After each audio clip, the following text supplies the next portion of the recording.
you. Representative Cassell, you're recognized. Thank you, Madam Chair.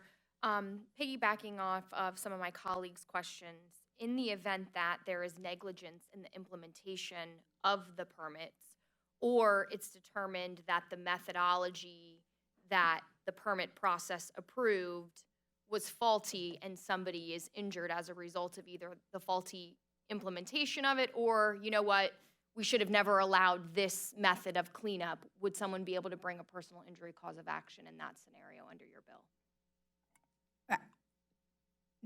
Is that a question you are prepared to answer? Okay, you're recognized, Representative Obrador. Thank you for the question, and thank you for the hypothetical scenario. The reality is that anything is possible if somebody decides not to follow the regulations, and or if information in putting together the permit was inaccurate. In those cases, I'm sure that there are attorneys out there that would be able to find a way to deal with that. But if you have followed the regulations, if you've gone through, if you look at the very end, the strict liability exceptions are really the only affirmative defense associated with this. So that's war, government, act of God, and then a third party that may have come in, and you can prove that third party did damage.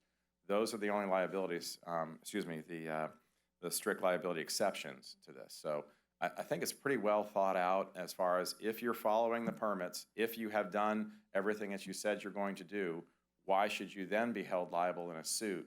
Why do we have permits then whatsoever? So that's kind of what we're going at.